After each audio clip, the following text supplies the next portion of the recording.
Yes, perfect. You're perfect for an Aquarian. Visionary, forward thinking, innovative. Yes. Thank Do you know your Myers-Briggs or Enneagram types? And I retook them because I took those tests such a long time ago.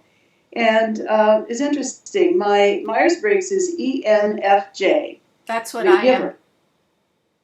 I'm Uh, EINFJ. yeah, and I'm kind of on the edge between E and I. Me too. So uh, there are times when I'm out there and times when I'm like at my cabin in the mountains and I'm just like, oh, I'm just way inside receiving and meditating and doing things like that. So it's interesting. You don't have to be one or the other. You can kind of participate. And then the Enneagram, of course, I come up the helper type 2. There you go. And it's the message in both of these is, are you paying attention to yourself and what you need at age 78, my dear? And I don't always, and I get in trouble. What kind of trouble? You mean like your body tells you slow down or something? Yeah, it gets sick and says, you're going to slow down no matter what. And I don't get sick very often, but if I do, it really does stop me. And and there's a piece of that that's a learning about compassion for people who do the same thing. Many of us are out there doing, giving, not stopping or paying attention. And what the process is of growth inside when there's a new level in the work that we are called to allow happen through us. And I just recently had an episode actually landed me in the hospital.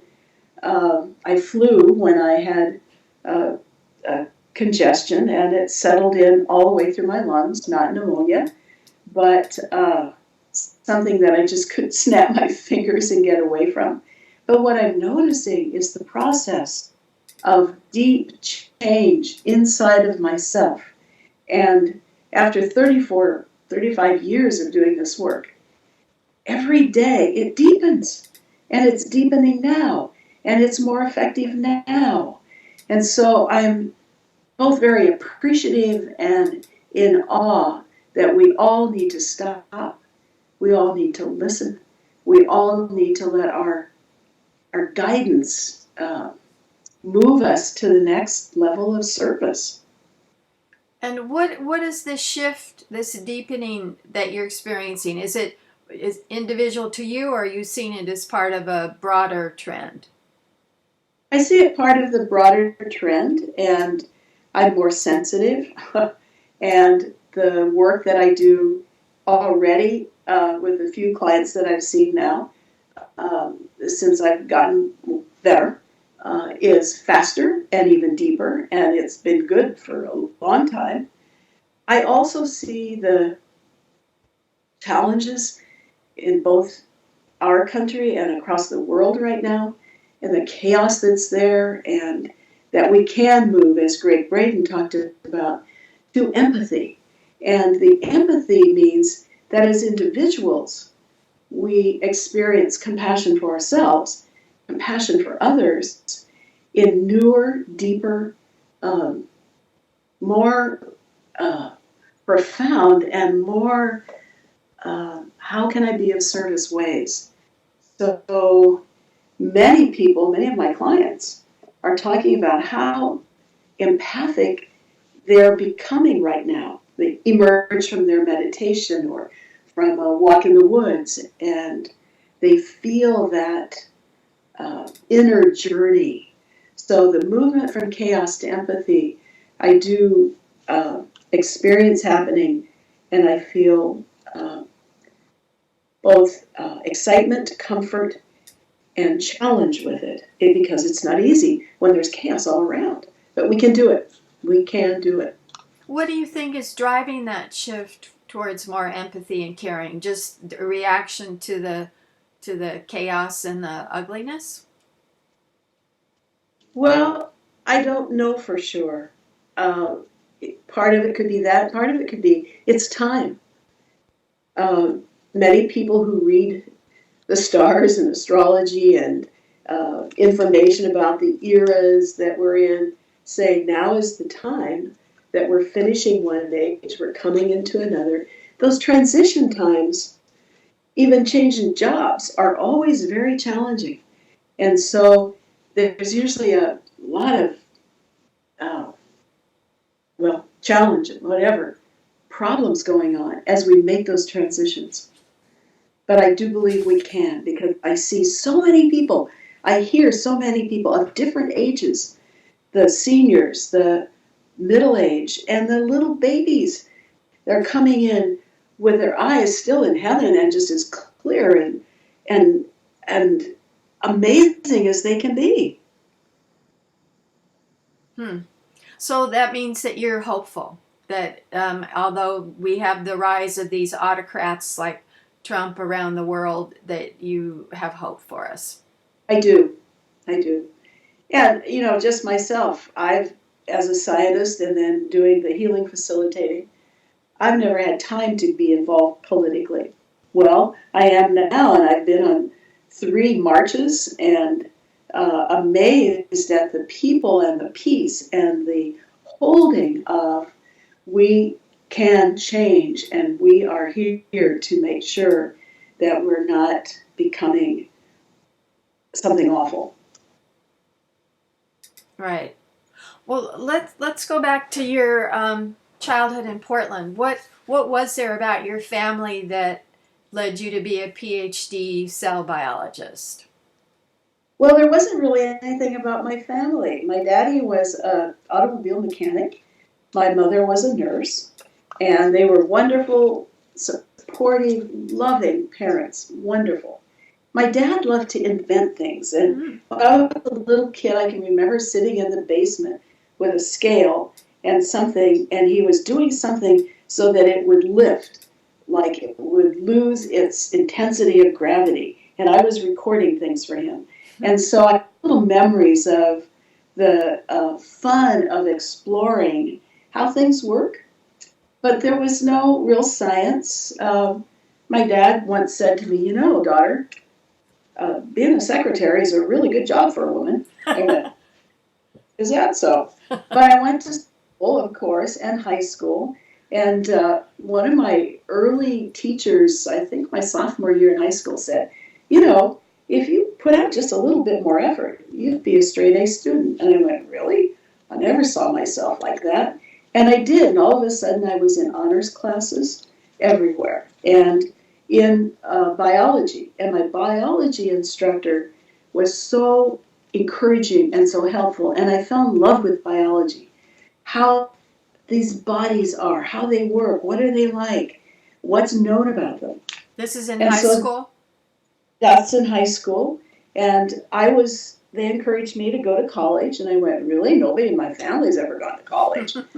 So I got into college, and then Eugene Kozlov was a professor where I was, and he was amazing and was very involved with a research lab up on one of the islands of biological stuff. And he encouraged me to go to graduate school. I went, really?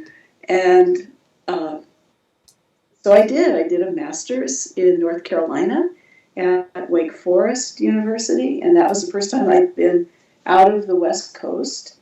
And then I wanted to join the Peace Corps. I was married by then and called to the Peace Corps. We both were.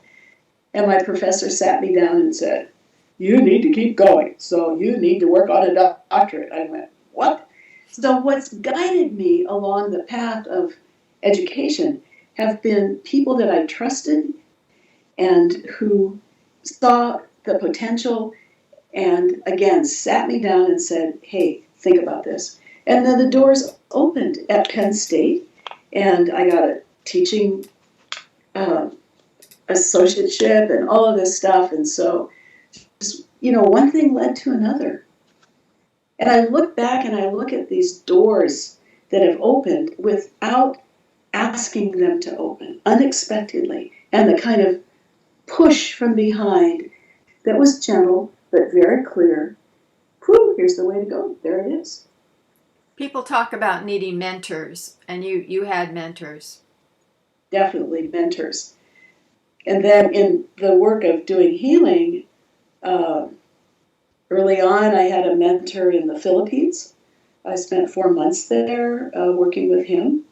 And then I went to Bali, and all of a sudden a door opened to work with a mentor there, an incredible healer who'd never taken a Western student.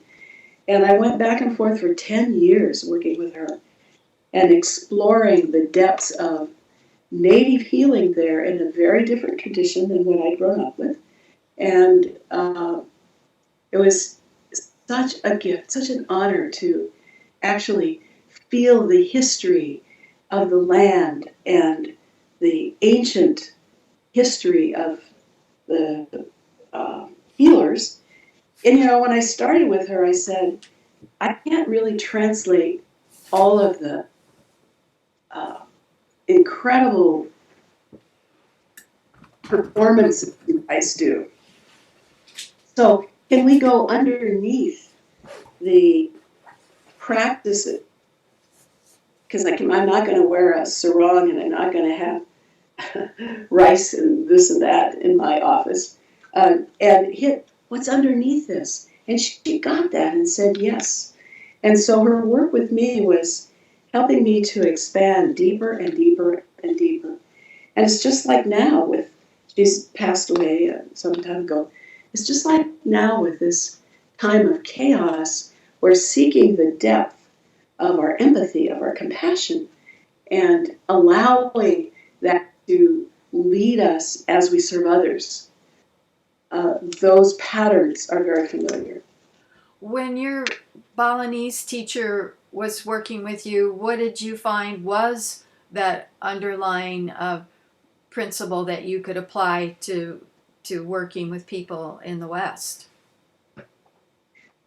Well, not one thing, many, many things. And what she would do, let me explain a little bit of what she did. Good. Was each time I was there, we'd go to a different temple.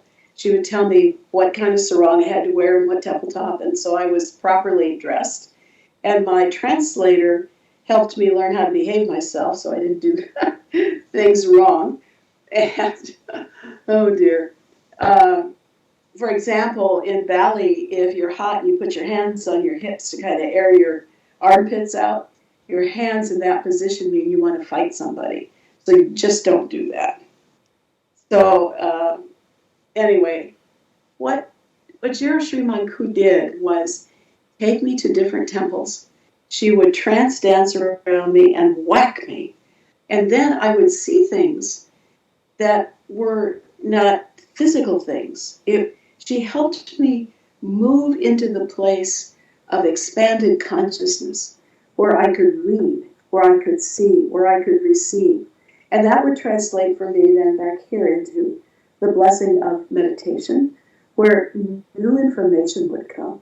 It would help with my clients to be able to read what was really underneath their issue or their health problem, or what they came like, oh, what about, and helped me each trip go deeper and deeper. And then what would happen is when I would come back and work with clients, I could see that the work went faster, it went deeper, it reached areas that client needed way more than it did before. For example, one of the trips after I recently come back, a woman came to me, I had not seen her before. She came in on crutches. She had a big cast on her leg. And that weekend, she had been in a skiing accident and broke her leg. And she didn't know me, I didn't know her, she had signed up for some other issue. So I got her up on the treatment table, and as I started to work with her, I had this jolt over part of where the cast was. And I kind of erased it out and went, oh, okay. Then I go back and, jolt again. And I finally, the leg opened up and I could see that the bones were not set properly. And so I said to her, you don't know me, but please, please, go have this re-x-rayed, see your doctor. And she got back to me because the bone was not set properly. It looked exactly like I'd seen it. And so she had to have it rebroken and pins put in. but it healed eventually completely for her, and she was an athlete. So if that had gone on, it would have impacted her life very significantly. So it was things like that that, in a practical sense, then helped the work be as effective as it could possibly be. So she was teaching you to be clairvoyant and clairsentient. Yeah, she was. And what was her function to help people with emotional and physical illnesses? What did people come to your teacher for in Bali? They came for those two things, physical and emotional. They also came with family issues and extended family. Something we don't do here, where we're not really talking about, oh, this or that or whatever of your family. But she was well known across the entire island of Bali, and people came from all over, Balinese, for her guidance. She was not someone that was known or open to the Western community. And she was way before Eat, Pray, Love, where Westerners went, oh my goodness, there's these incredible healers there in Bali, let's go find them. She was totally authentic. She was incredible person and teacher. And, the journeys of healers there in Bali, most healers come to their work after a near-death experience. And to be able to recover when you're that close to death is very unusual. But that's their tradition. That's one of the things that drew me there, because I had a near-death experience. I thought, what does this mean in another culture? What does it mean to the healers? So there were many levels of learning with her. But as you said, the clairvoyance, clairaudience, I hear something once in a while, not so much, but seeing and being able to plunge those depths with certainty, knowing that the information you get is correct. Because I don't know about you, but I've been to readers who take you by the shirt collar and say, oh, I see blah, blah, blah, and you go, you're way off. That's not the way it is. And so to have authentic and honest ability to read for someone is very, very helpful.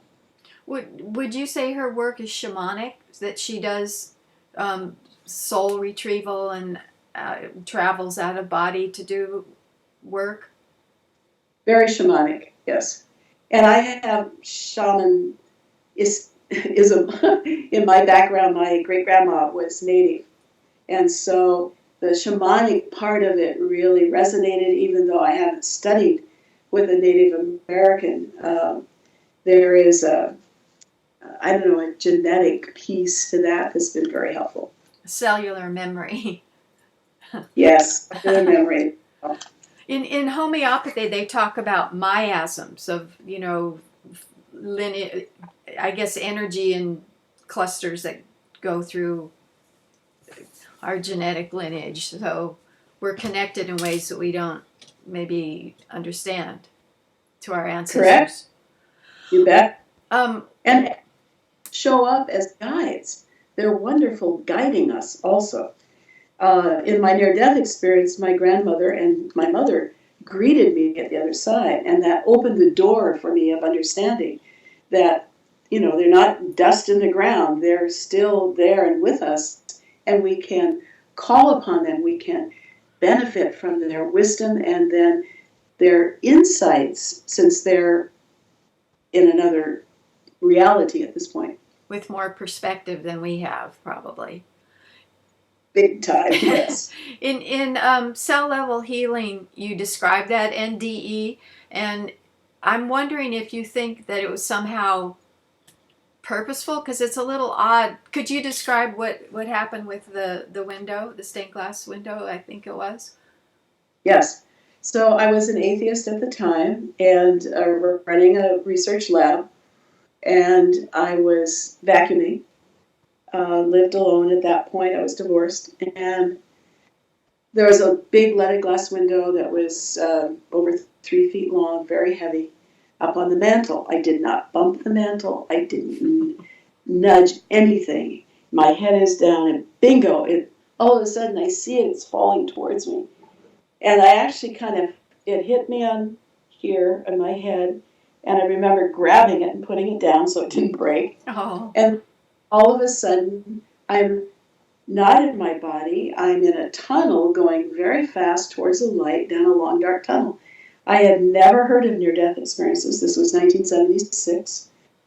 Ray Moody's first book was out, but I had not seen it. If I had, or had heard about it, I would have said, that's just nonsense. So, very naive to the situation, not set up to know or see anything. And right at the entrance to the light, there was my mama and grandma. And at that point, I believe they were dust in the ground. So the whole experience was worth, excuse me, worth it to see them and to be blessed by them. And their love expressed to me was wonderful. So I was there for a while, and then, whew, in this beautiful place with rolling green hills, and just walking, and was my experience and being totally present, nothing going on, and no anticipation or expectation or what's next, none of that, just there. All right. Bingo immediately moved to the presence of a being of light in a very beautiful place. And there was no life review.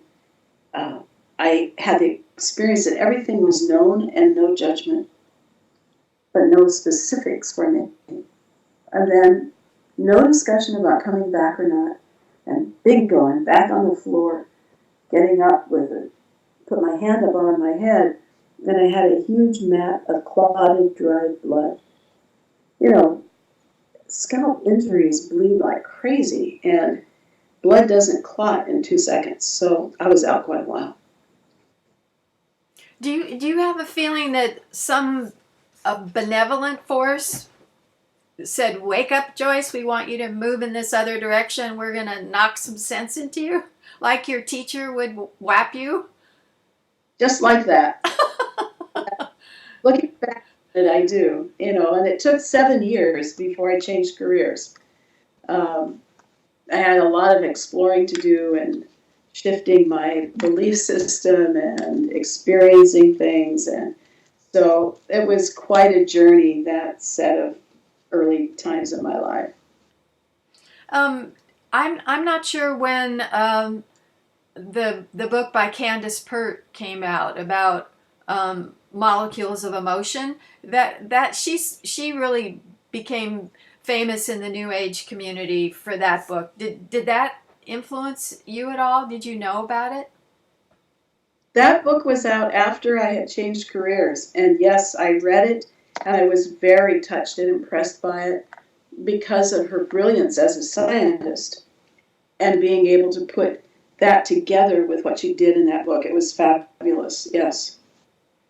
But I was already on the path. Okay. So in essence, what she said is that the emotions aren't just centered in the brain, but they're throughout the whole body, and our emotions affect what ligand goes into a cell receptor, and then that influences if we get the flu or don't get the flu. How would you summarize what she said? Well, it's been a long time since I read it, but what you just said, pretty well fits. And her experience was that we're affected by a lot of things that we don't realize we're affected by. And they translate to our bodies. Bruce Lipton talks about that from the basis of epigenetics. I just listened to Bill Bankston and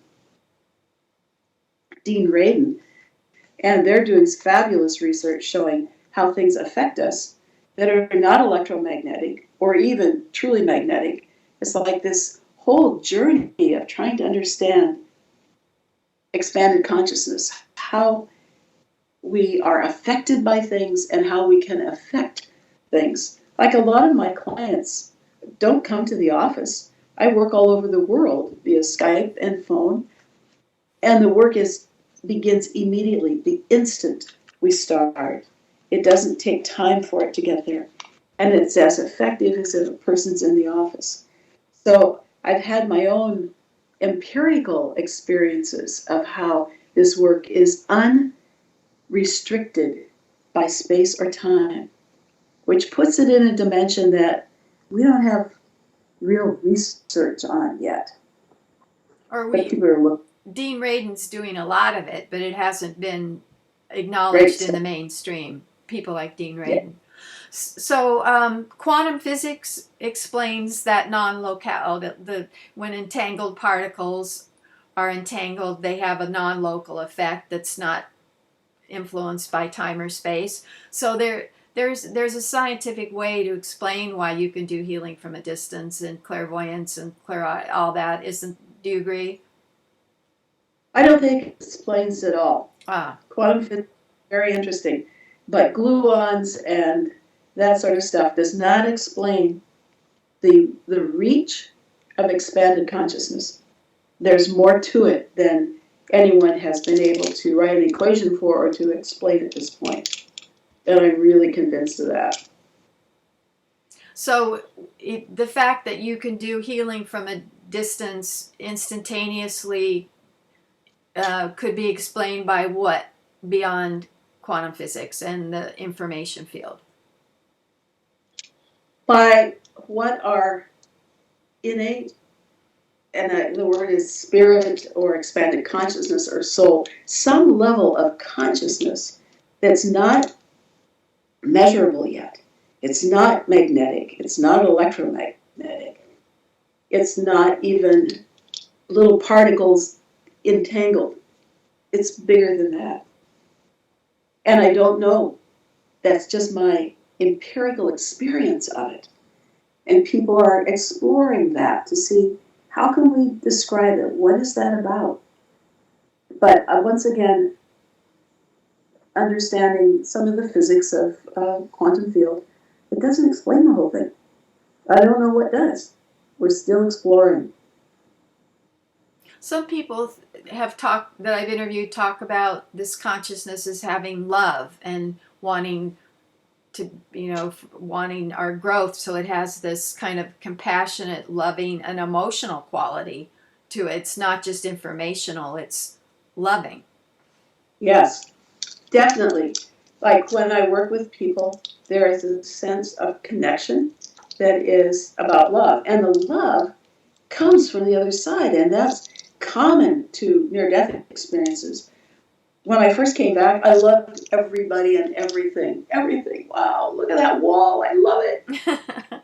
I can't say that I walked that entirely by any means since then, but having plunged into that and actually felt it and experienced it.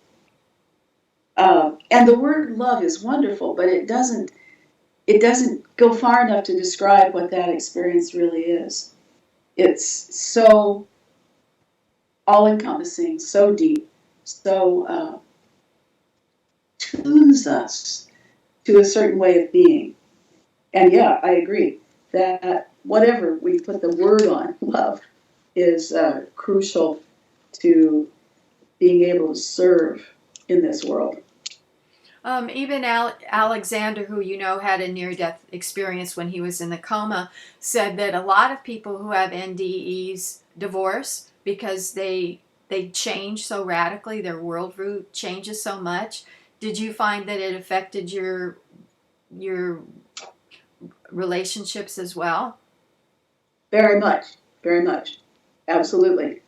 It certainly did. Relationships changed, and the other thing that changed is in my early marriage, and I was divorced after 14 years, we had tried to have a baby, and I was told I was infertile.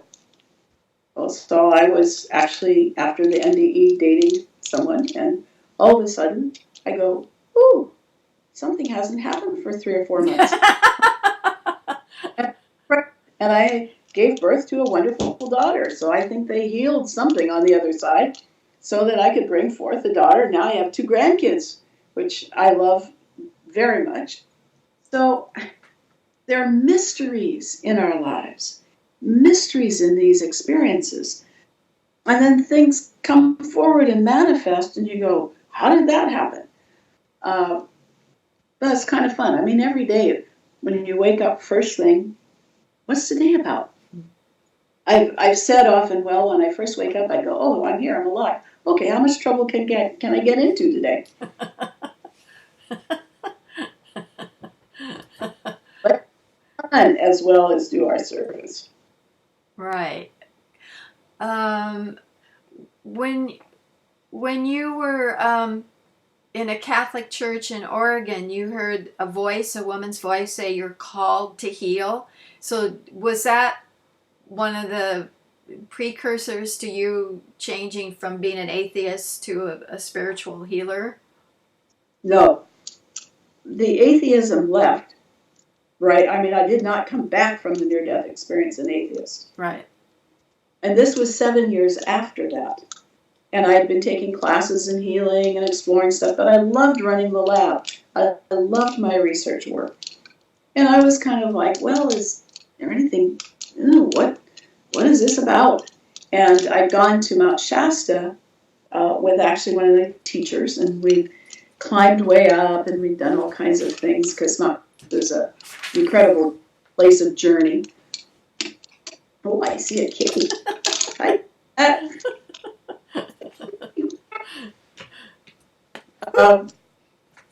And on the way back, we stopped in Portland, Oregon. I was living in Seattle by then. Stopped in Portland, Oregon.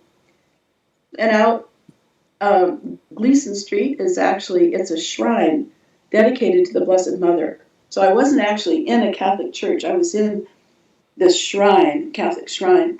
And there's a huge cave that you don't go inside, but you kneel in front of. And the cave is like 1.5 stories, 2 stories high. And inside, there were candles all over and a statue of Mother Mary holding Jesus. And the guys went off someplace else, and I was just kneeling there. I wasn't asking for anything. I was just totally present and quiet. And I heard a woman's voice say, "You're called to heal." And it was so impactful, so strong, so touched me that I did resign my position at the lab the next business day. Wow. A couple of months to finish things and get out of there and train somebody to take over. And so that was one of those doors that opened that I couldn't resist. And then did it make things complicated that you were relying on the healing work for your living? Oh, that's a very good question. At first, all I did was work with donations. I didn't have a charge at all. And people would leave $1 or $5. And I had a wonderful retirement fund from my work with National Marine Fisheries. So I had a year's salary when I left, which supported me that first year. And then one thing led to another of people getting results and showing up. And then I kind of got the message, okay, you can charge $40 a session. And then slowly over the years that has come up. What I had to learn was to trust that what I needed to pay mortgage or rent or food or whatever, or college for my daughter when she got that old, would show up. And it did. It surprised me that what I needed would show up. And that has continued all these decades of doing this work. And I still am amazed, because there's nothing about promoting the business or doing advertising or stuff like that that's worked. It's just things have shown up. Probably word of mouth works. Word of mouth, and then I got invited to do a TED Talk. And so my TED Talk now has 520,000 views. And so that has attracted a lot of people who are interested in this. And I have been invited to teach various places and various retreat centers, and also at conferences. And when people hear that or experience the teaching, then they tell their friends and they tell their friends. And so, yeah, it becomes word of mouth. It's worked out. It has not been my calling to start a school, although I do teach a lot of people. Often therapists, nurses, even MDs, physicians, have taken classes and they found that it expanded their own work in their own way. So it's not like I'm teaching them to do something totally different, but to go deeper to a cell level, to find their own place inside where both their compassion and their gifts can, again, there's that word, deepen and help others that are with them. And the feedback is wonderful of people who've taken those classes of what they see happening both in their personal life, but also in their work life with the people they're working with. So that's, sticking with one's calling. It's like, well, if I'm doing this, I need to start a school. That's that. And many people have, and they've done great with it. But that was not my guidance or my calling. Mine was different. So what have been some of the most difficult times of your life, and how did you cope with them? I think that's useful for people who are reading. Yes. A couple of years after I'd started, I was like, what am I doing? This is nuts. Wonder a job back in the lab. I just started questioning and everything and going, oh, wacko, what were you thinking? And so that was coming to a head when I went to Bali. And so I wanted my teacher to give me an answer. And she took me to this temple that had a huge pool. It was the size of an Olympic swimming pool. And there was a little isthmus that went out in it. And she took me out there, and my translator was behind me. She sat me down right next to a nest of red ants. Red ants bite. Yes. And look at them, I go, ah! And I thought, all right, just relax. And I'm sweaty. I'm sitting there in my sarong. Not one of them bit me. And she went out in front, and she did her trance and her dancing and her stuff. And I had asked her before, please, I need a message. I so need a message. So then what she said to me through the translator was, wash only in Lux soap. And I'm going, what? Now, the little piece of soap are Lux soap. And I thought, have I not washed? Do I smell bad? Because the Balinese are very touchy about body odor. I said, oh, no. Or does that mean wash in light? Like looks means light? Oh my goodness, what does it mean? And I was just, struggling and disappointed. And so we leave there. She's all happy. We get in the car. She's in the front seat, I'm in the back seat. And we go over planks over the top of this gorge that you look down and see the top of palm trees and a river down there's like, whoa. And she flips back in her seat in the front and starts this long emission, essentially, in Balinese. And the translator translates it for me. And it's so much a blessing. Yes, you made the right choice. You were called. This is all real. This is your work. It will expand. It will, it is the right path. And so having wash only in Lux soap to set that off and then to hear all of that, I never questioned deeply again. I just went, I'm willing, show me. And my life has had many different changes. A little movement here, a little movement there. I didn't plan to write a book. Now I have 2 books out, and they drop in meditation. And then I accept the help of editors and all of that. So I've seen so many things change. And the other thing I thought, as a research scientist, I got to travel the world and present material from my research. I thought, well, crumb, I'm just going to be sitting in a room seeing one person at a time. I'm never going to get to write or travel or anything. I've written more, traveled more, met more people, spoken to much larger crowds than I ever did as a scientist. And I appreciate that, as well as the private, personal work, very much. It's all complexity. And I look back and I go, it wasn't a wrong path to be a scientist. That was part of the weaving of my life that has brought me to where I am now. And so as I look back, I go, oh, there's all different threads in the weaving of my life. None of them are wrong. So many people come and they say, oh, I did the wrong thing, and I go, just take a look back and appreciate and honor the weaving of your life. And that will help you where you are now to make the choices as you go forward. Do you have a third book that's gestating?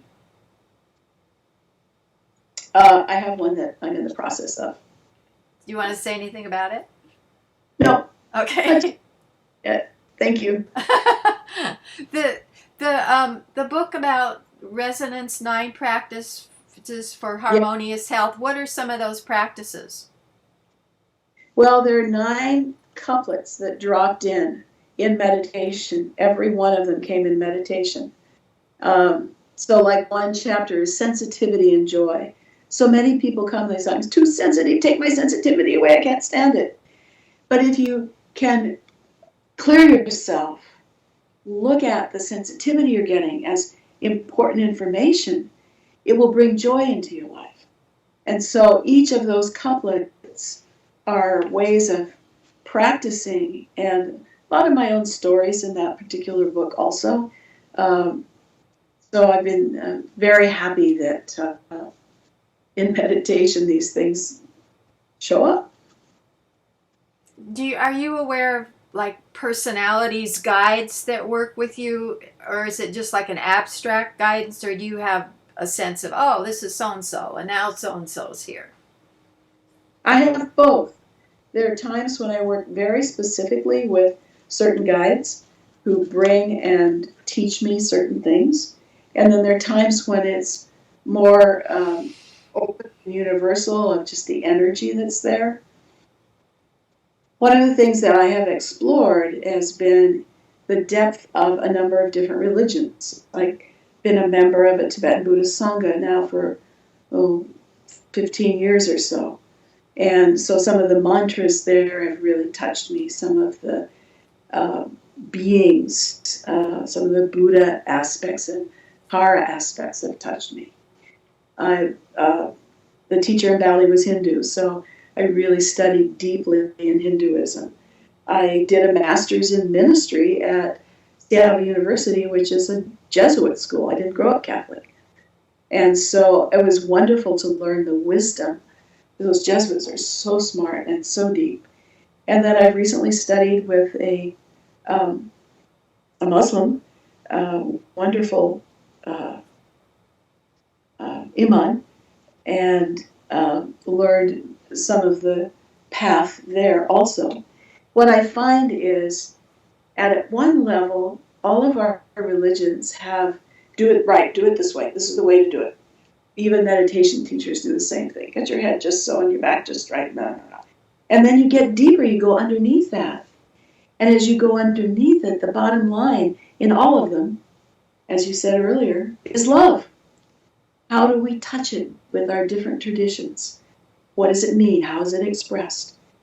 And underneath, we're, on the other side, there's no door for one religion and another one another. It's the presence of love everywhere. And so in seeing how different parts of the world have developed different approaches has been fascinating. But that bottom line of love and service is common ground. And that there's a higher source, a spirit, and the soul continues after life. I think those are commonalities too. Yes. So if we're going to go through how you approach healing, I just made a list from Cell Level Healing, and so maybe we can discuss that. You said we need to kind of start with gratitude and a positive appreciation for where we are, connection with the higher source? Connection and an appreciation to our bodies. We have 200 different kinds of cells in our body. Each one has a different rate of replication and repair. Some repair every day in our guts, and others are with us the whole lifetime. But I encourage people to thank their body, even if they're ill, for carrying them to that point, and that the red blood cells are still being made, and that the skin cells are still being replaced, even though there are other cells that may be having an illness problem. So the gratitude kind of opens the door for being able to receive, allowing receiving of healing, rather than what went wrong and what do I have to do and what do I need to believe. So many people come and they say, well, I believe. I go, it's about results. Let's see what we can do and what results you get. Don't wind yourself into a knot about I have to believe this, I have to believe that. It's not about that. Right. You mentioned in your book, and I've experienced it, that different organs have like little voices or personalities. So one can be like grumpy and one can want this or that, but they I don't know what the word is besides personalities. How would you describe it, the different organs or parts? I think that's a good word. It's almost like personality. They have different functions at a basic biological level, but a different kind of quality about what they're like, and it may be different from person to person also. And sometimes I think that past life experiences bleed through into what some of those different quote unquote personalities are like within us. Edgar Casey did something classic about someone with a liver problem, was an ascetic in another lifetime who abused their body in their ascetic practices, so the organ carried over that karma. That's the kind of thing. Yeah. Cleared. So the next thing was clear energy blocks, and I don't use it as a pendulum now. I did way back when, but now I can just feel where there's blocks, whether a person's in the office or whether they're at a distance. And one of the kind of meditations that came to me is anything no longer useful to me, anything blocking me, I let it dissolve and flow away. And then I always follow that with I embrace that which is for my highest good. So what I encourage is once something is released, don't just leave it empty and blank, because the same junk tends to fill that up, but embrace that which is both healing, highest good, dharma, whatever, and using that as a couplet almost is really helpful. So the energy block could be physical, emotional, spiritual. Yes. We could, like, I could be a smoker. That would be physical. I could be resentful of my husband, and that would be an emotional. And spiritual, I'd have karma from past life that hadn't been resolved. Do you see other kind of blocks, the sources of blocks? Oh, and yes, and each person is so different. So yeah, there's general stuff, emotional, physical, spiritual, mental, but I'm always surprised at what actually stops some people, what those blockages are. So yeah, we got categories, but it's amazing what clobbers us. Can you think of an example of someone that was like, oh, that shouldn't really stop them, but it does? Well, nothing real specific is coming right now, but belief systems very much block people. And so often in the office or by phone, there's a discussion about what's your belief system. And part of that belief system is, I'm sick because I did something wrong. Don't I did wrong and then I can get well. Have I got a lesson to learn?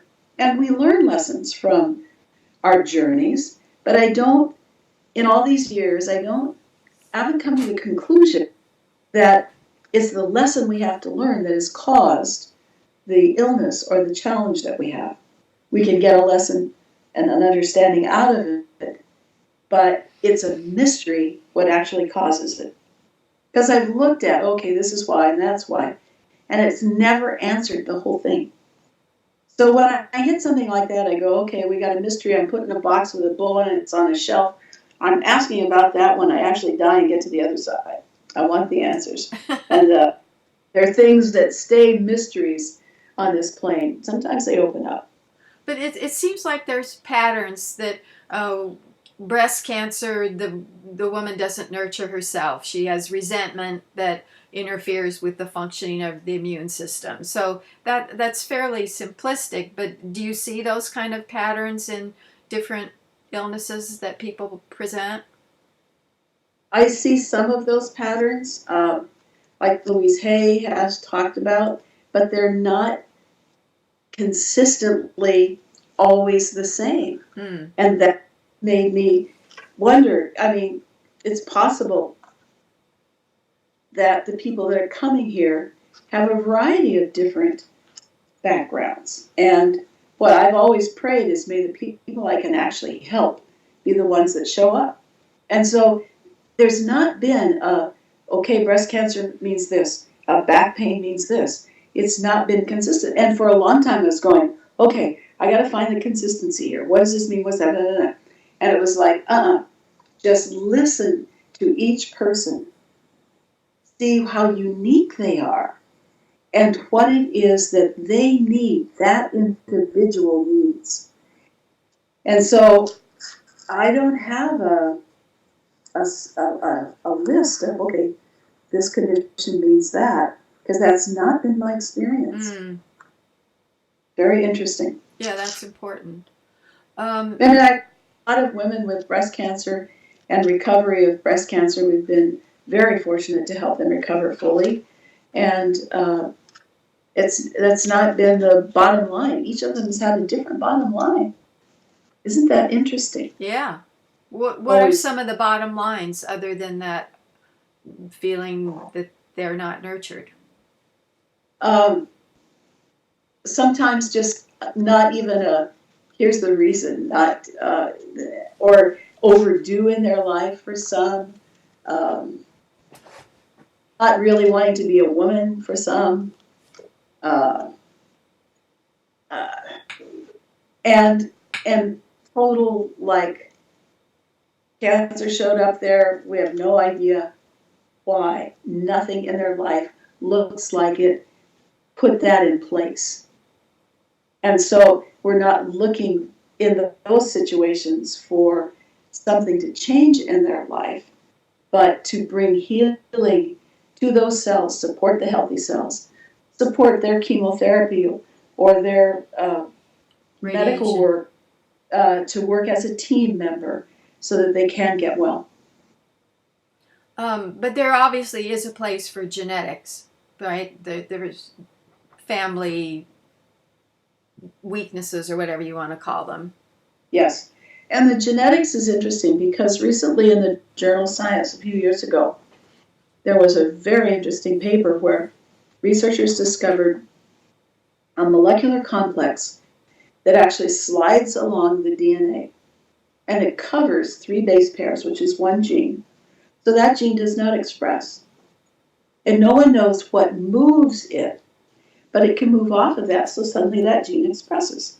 And I went, oh my gosh. There are people who, at some point in their life, all of a sudden, an autoimmune disease or a disease they didn't have before that might have been part of the family or not, shows up.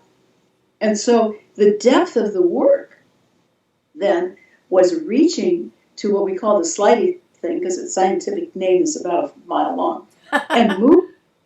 So it covers the genes that are expressing that are hurting them and uncovers the genes that are healthy. And we've had very good results with that. And to me, that's the exciting part of being able to dance. One foot still reading the journal Science somewhat every week and experiencing the world of consciousness and healing facilitation, that dance allows us to actually help in a way I couldn't otherwise.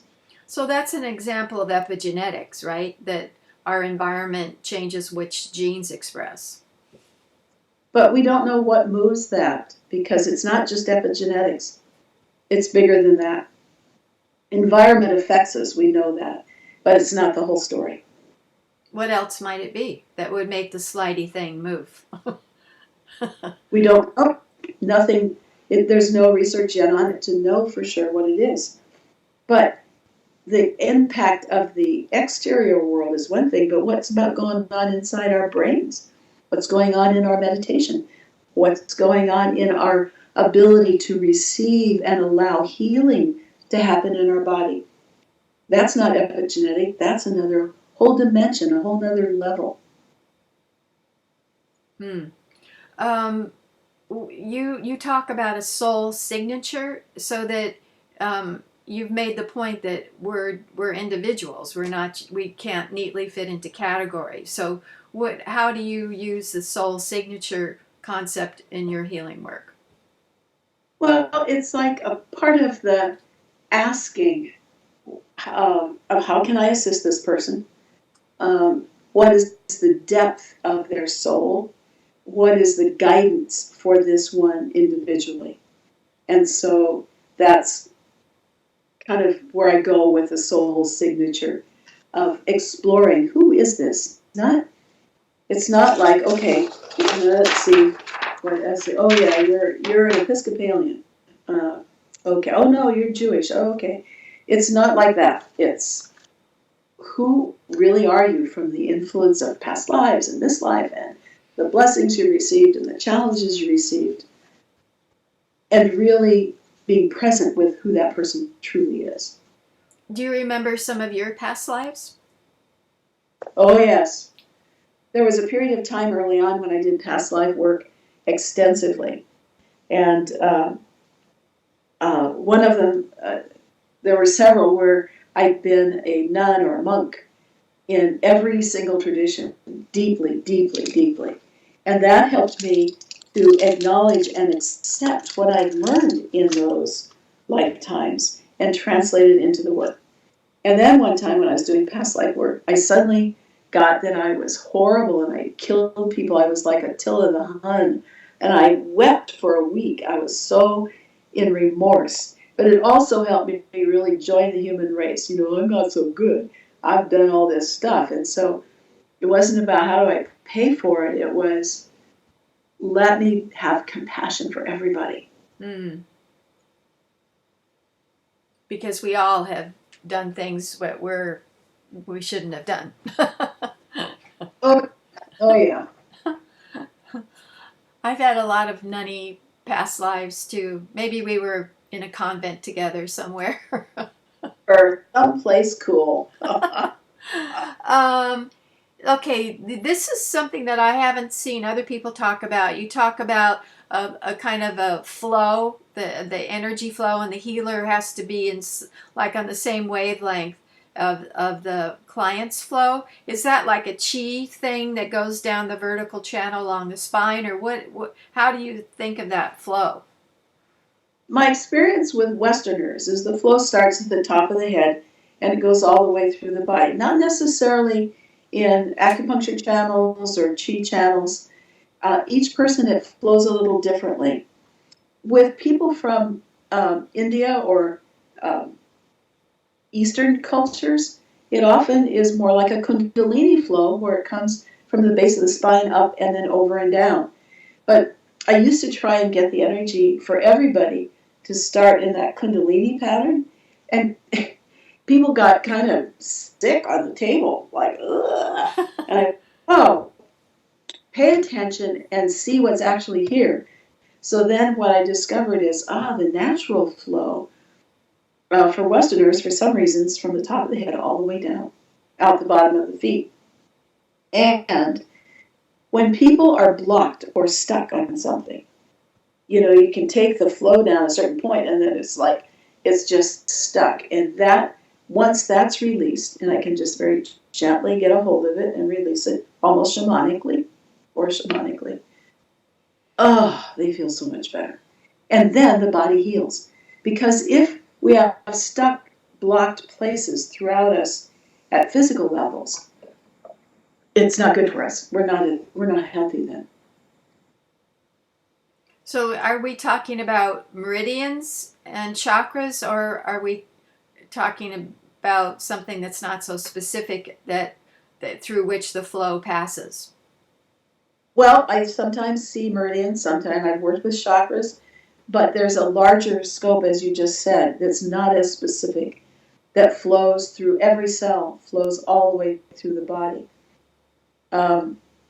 One time I was called to a hospital bed with somebody who'd had surgery, and she was very much into acupuncture, and she was having a lot of trouble because she knew a certain meridian was blocked, and I could see it, I could reach and unblock and open it, and she was fine. That was her paradigm, and so that's what worked for her.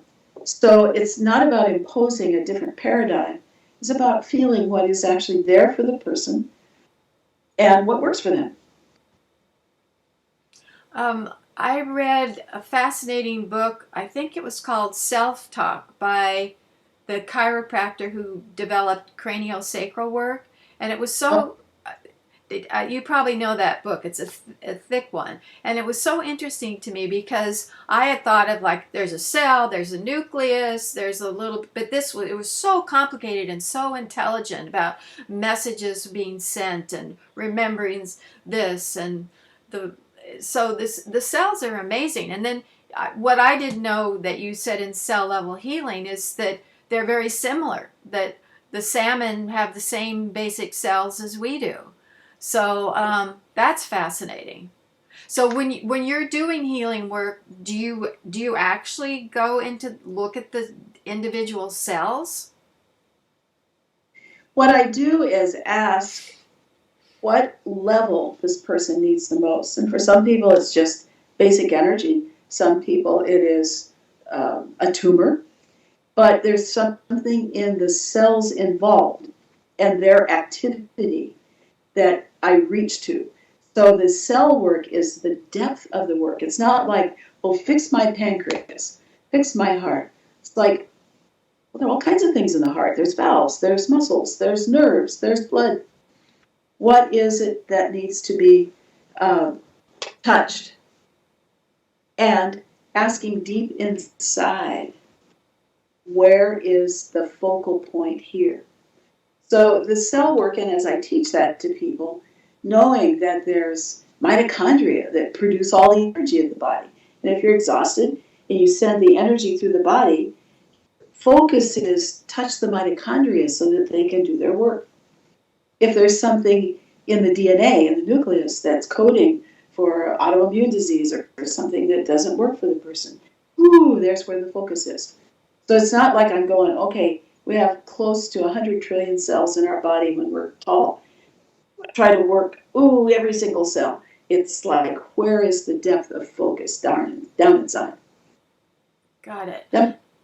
And you talked about the gluons in the cell are kind of like a non-material function that as they come in and out. These gluons sound kind of interesting. How do they work? Well, actually, gluons are part of atoms. And so that was a discussion about the atomic structure. So there's in an atom, a proton and neutron and electrons. But even deeper than that are these very amazing subparticles like gluons.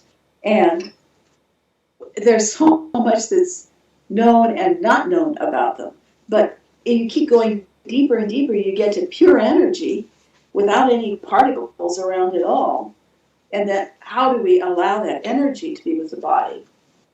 So there's many levels. What do you think stays with us when we die? I mean, what form does the spirit, the personality, the karmic lessons take? Well, because people can see ghosts. Yes. So my experience of that is having been on the other side.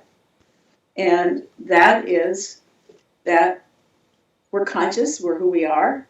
We don't have a body, but the only word in our culture, in our language, is consciousness. There's something about us beyond the body. And when we go out of body to meditate or do something, we can experience that. For example, I was in New York City. We were filming for a documentary, doing healing work. And we had a little break. And I had equipment on that was recording my electromagnetic brainwaves. And I went and leaned up against the back of a wall. And the woman who was running the computers said, "My God, all of your brain activity went to nothing." You flatlined. It was totally down to nothing. She said, "You just went out of body. Go do it again." I'm going, "Oh, I don't think so." But there's evidence for when we actually leave the physical and our brains are not producing any brainwaves. No beta, alpha, theta, delta, whatever. So there's hints in our world right now about this place of spirit, soul, expanded consciousness. It's very exciting. Well, when you saw your mother and grandmother, did they have shape? Or did you just know it was them? No, they actually had shape and I could recognize them, but they weren't as old as they were or ill like they were when they died. They looked young and healthy and I could recognize them. It was amazing.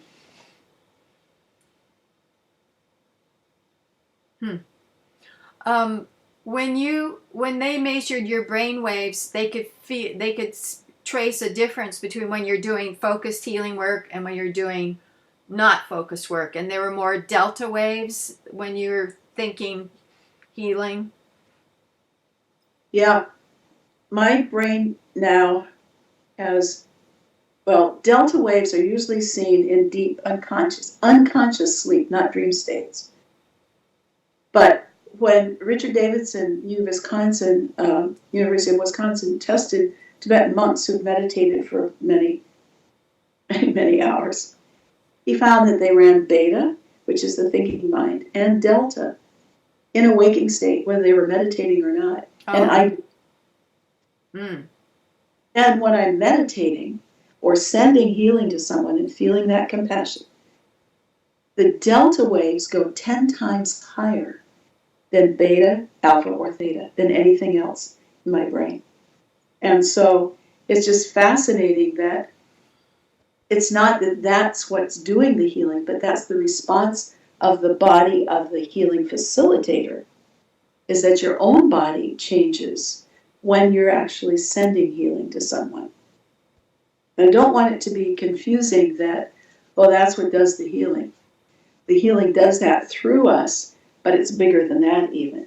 But how fascinating that this deep, unconscious, very slow brainwave shows up when we're meditating for many years, and it stays there. And then it shows up and it goes up really high when we're sending compassion and healing to others. It's great. You also talk about a core color, that there's a column of light along the spine. And I'm thinking of Donna Eden and David Feinstein have done work about our basic color, that we're a violet or a orange or a red or something. Are those the same or are they different? Well, again, each person is a little bit different with that. And so when I learned about that, I had a client and I was working with chakras at that point. It was a long time ago. And I just couldn't balance her. And I was just like, what's going on? So again, it's sit down, ask, and read deeply. And what I saw is this core color that flowed throughout her body was silver. I'd never seen anything like that. I mean, it's like people have, they're different colors, and I went, silver. So I started supporting and sending silver throughout her, and she got well and healed, and her life took off, and in very, very wonderful ways. But she didn't know about that, and it was that shifted her whole life path and her health. And there are people who run different colors, different times. So there's, is like any variety or variation you can think of is happening somewhere. That's the beauty of it, huh? We're not Ottomans. We're not No, androids. no. You said you used to work with chakras. Does that imply you don't work with chakras as much anymore, or where are you on chakras? Well, I think chakras are great, and there's a good description of stuff, but they're not the whole story. The deep, deep work is beyond the chakras. It's down to the consciousness level. And so um, sometimes if I'm working with somebody, I'll go, oh, wow, you're clobbered. That gold third chakra is really messed up. That needs to be cleared. Yeah. Okay, well, we'll do that. But that's not everybody, and I don't look at chakras on everybody. But there are times when they still show up like, whoa, there's an energy center that has been damaged or offline or something's happened, and that helps them. But again, the work now in these 30 plus years of doing it has gone to a level of consciousness that's even deeper than that. Got it. Barbara Brennan talks about a core star, a Hara line, a Tantien. Do those fit into any of the ways you see the human energy field? Not really. Mine's a little bit different than that. I honor hers and her work and how fabulous she is.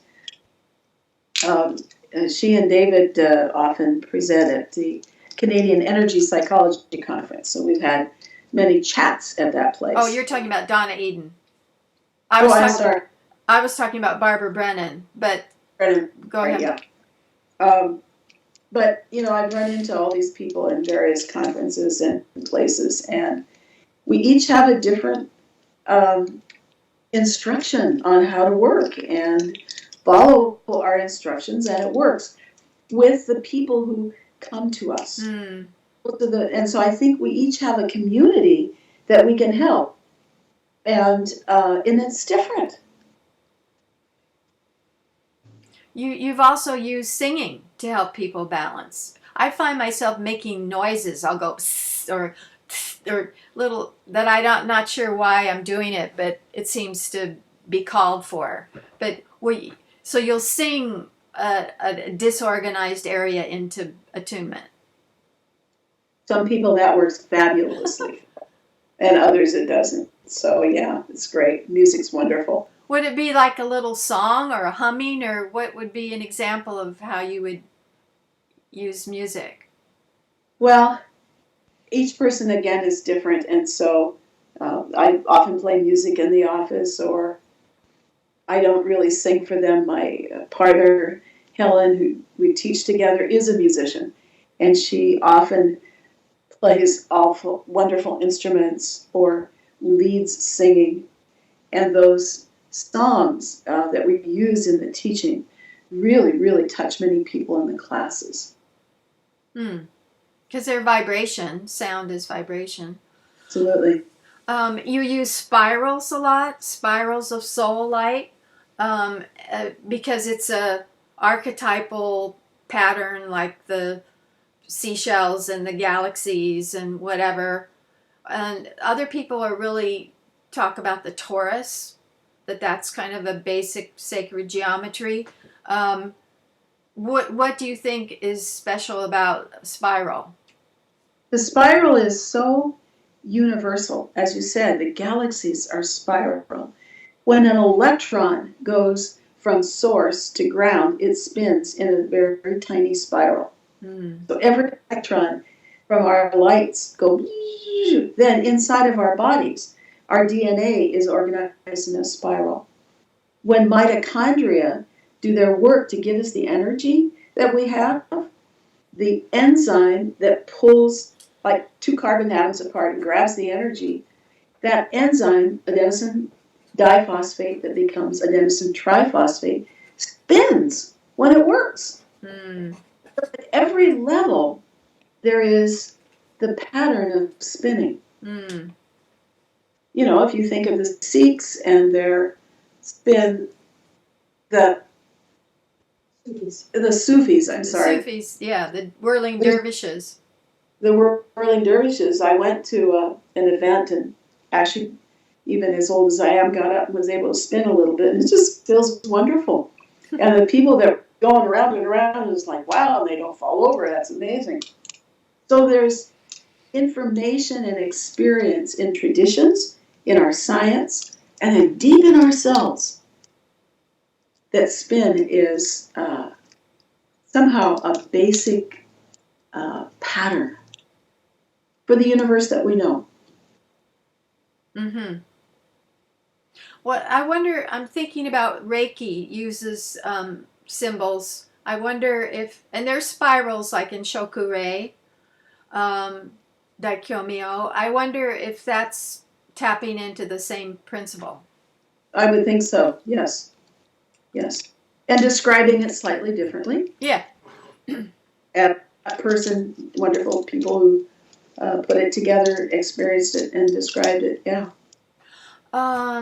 Why can you do remote healing? We touched on that before, but and you said it's because there's something more than quantum physics can explain how you can work remotely. Any ideas about that? Well, let me tell you a story about that. Early on, I believed I had to be present with the person, that the hands-on healing was the only way you could do it. And my theory was there was some electromagnetic connection between us and da-da-da-da-da, like science brain. I had a client that loved their work here in the office and moved to New York City. And she said, Joyce, I don't want to lose our connection in this healing work. And I said, well, let's try a phone session. So I called her and checked in and see where she was, and then we hung up. And I imagined she was here on my treatment table and I was doing the work. Then I called her back at the end of the hour and she said, oh my gosh, it was just like being in the office. I could feel things moving through my body. I had this incredible experience. And I went, oh my gosh. So the door opened, and then I started accepting telephone and Skype. But much of those sessions are deeply quiet with no electronics on at all. Then I call back at the end, and people go, I felt this, I felt that, or they didn't feel anything, and 4 days later, their tumor goes away. So the remote healing is still a mystery to me. It's not magnetic, it's not electromagnetic. It's in that category of consciousness that we don't have much science for at all yet. And excuse me, I know when I can reach somebody, I can feel it move through me, and then I get this incredible feedback. I mean, I have clients in Poland, in Australia, in New Zealand, in across Canada, across the United States, in South America, and just all over. And I'm always astonished how the work is not dependent on space, location, or even time. So when you're doing a remote session, do you move your hands as if you were working on them, or you just set your intention to let the healing energy move through you, like Native Americans say, like you're the hollow bone? Yeah, I used to use my hands, and sometimes I'll wave them around, but mostly it's focused and sending to them very, very clearly. So if they have cancer, you might be thinking that they would add the P53 enzyme to the cancer cells. So you would think of a remedy, kind of. Well, for some that's the case, and others it's more of a shamanic practice of reaching in there and taking the life out of those cancer cells that are harming the person. And it's not about thinking the work, it's about, again, allowing oneself to be the instrument of healing and let it flow through us. And so there is a focus at times, but that's what's guided. It's not that I just think it up, it's guided focus. And so the whole weaving of the background of both experience in the healing work, of hearing and listening and reading, the travels to other places, and the science all kind of interweave and come together to give the guidance for that individual. And I have to listen. What is the guidance for this individual, this person? And for some people, it's like nothing specific. It's just like holding the energy of blessing and healing for them. And that's where they get the most. And other people, it's more specific. Oh, all right, we're going to work on this tumor. We're going to pull the life out of those cells. So that's what keeps us not be boring at all in 3 decades of doing the work. I can't expect each person to be the same. They're not. They're different. And even the same person, 2 weeks after the first session or after the 50th session, it's like, pay attention. What do they need today? And it's different. And are you aware sometime or all the time of working with their guides as well as your guides? Their Absolutely. angelic helpers, your angelic helpers? Yes, absolutely. I call them all. Their ancestors, their guides, show me. And once I had somebody come in to the office and I approached them to do the healing work, and it was before I was so careful about checking with their guides. And I felt this pushback. It was like almost physical pushback. And I go, what? And their guides are like, you need to connect with us before you start doing this stuff. I'm going, okay. Learned this by experience. That's a good point. Some of the people that I've interviewed are also aware of negative entities like astral level creatures that don't have human form but that can be really invasive and harmful. Do you run across those little guys? At times I do, not often, but in the other cultures I worked with, I saw that in the Philippines intensely. I saw actual exorcisms there that were just something else. And also in Bali, I ran into it. But I've had people come in who needed essentially an exorcism. And it's intense, and I know what to do, and I'm glad it's not every session. Yeah.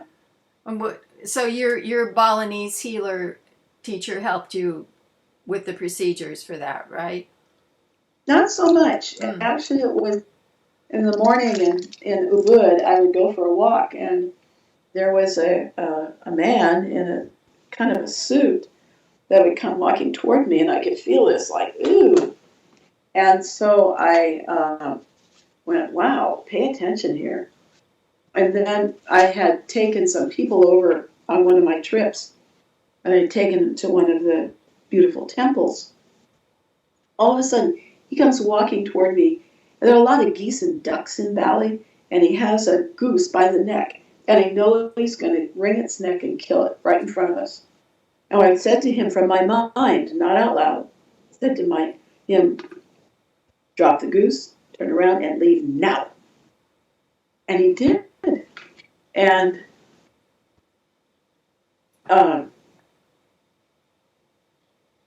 it was amazing.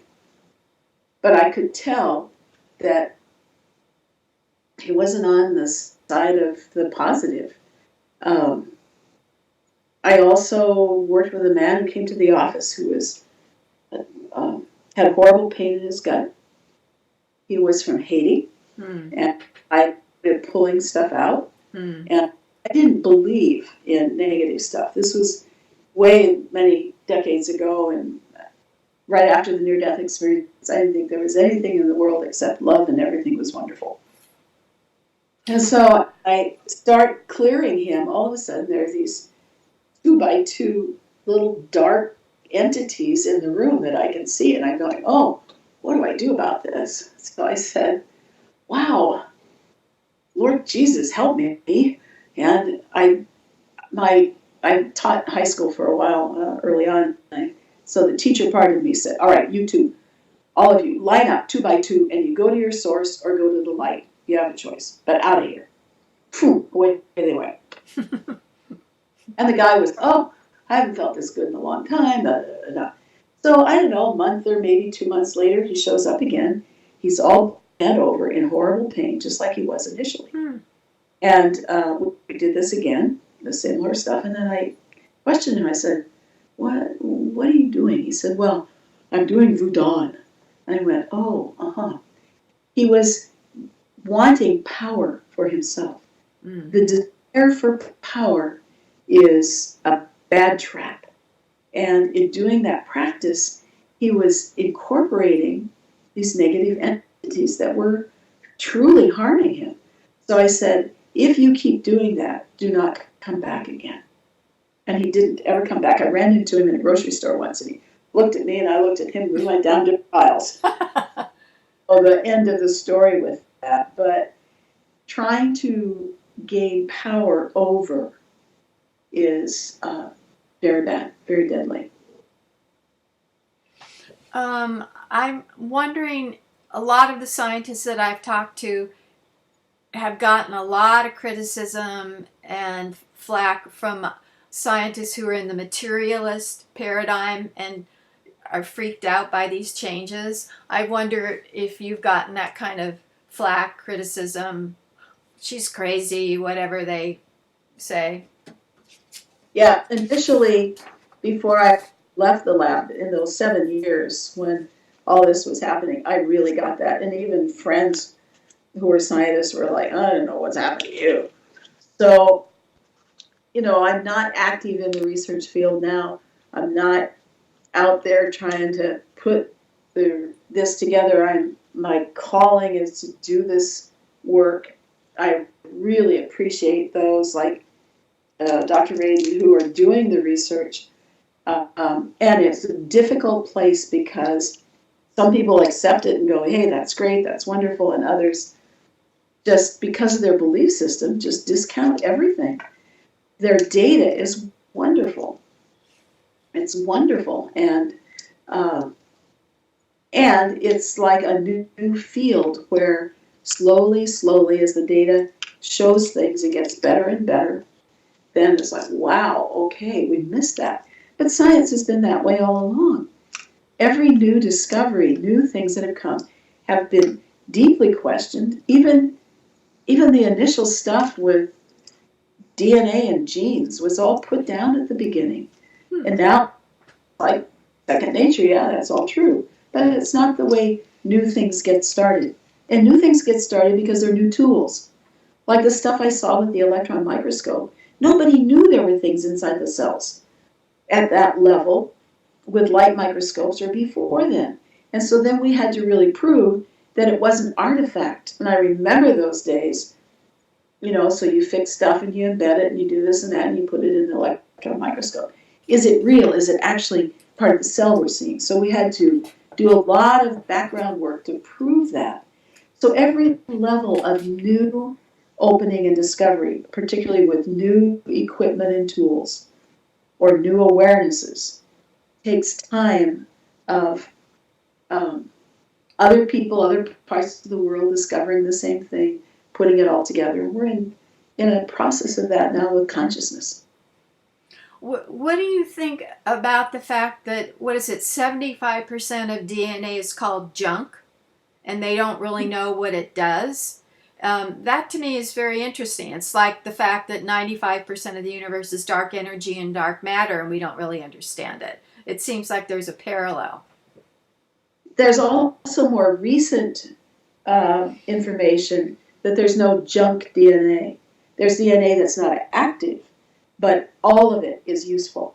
Just like I used to say, we're using a tiny percentage of our brains. Now they know from advanced ability to track the information coming and moving in our skulls because the equipment is better, that we use all of them. We're not just left brain or right brain or a little bit of the brain. It's moving all over all the time.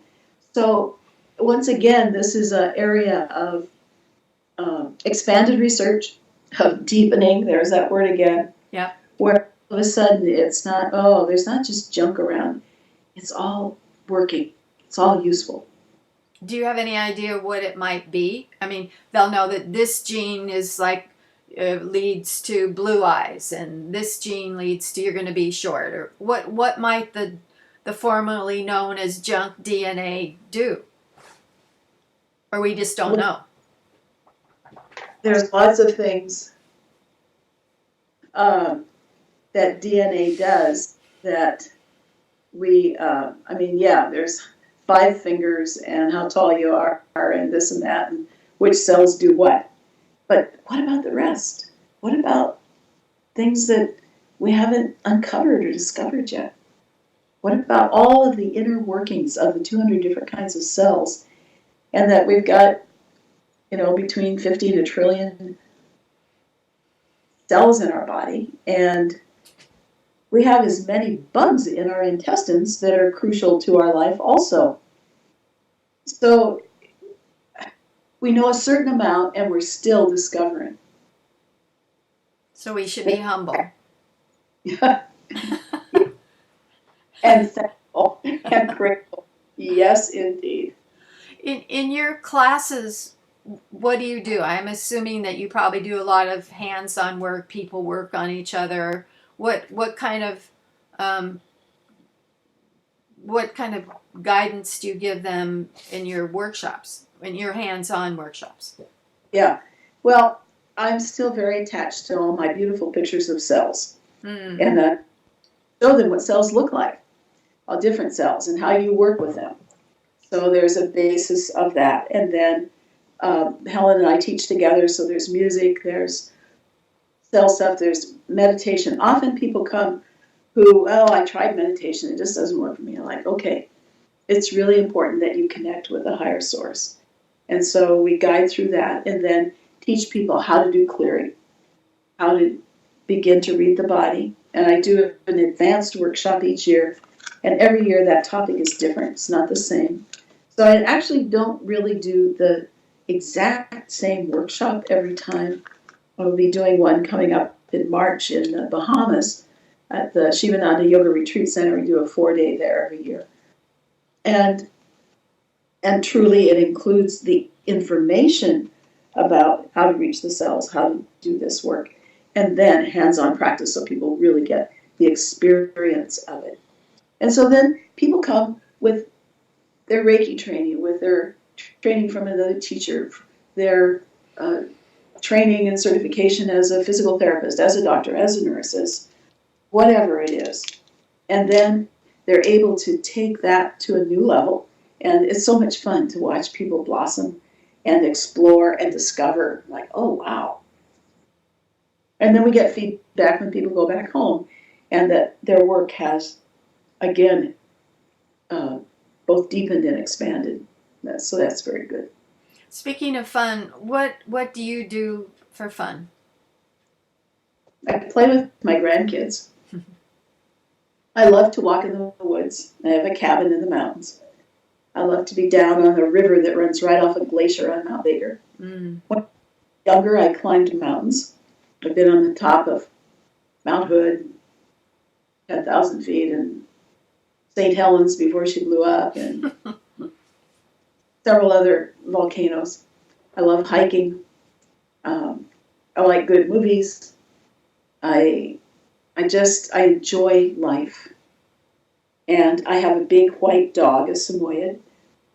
He's my 4th, and I love him and walking him. And so part of it is activity outside and just the variety of life. And as the decades go on, that's shifted and changed. But that's what I love.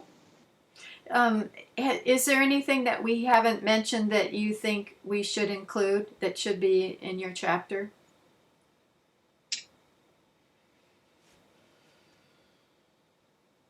I think you've covered, and nothing drops right in. I think you've really covered it. If something drops in, I'll email you, but I think you've done a great job of covering everything. Let me check this. Oh, and I don't know if you can edit out my full birth date. Yeah, we can in the written. Yeah, that's a little too sensitive and personal, Yeah. given all this stuff not out there. Yeah, absolutely.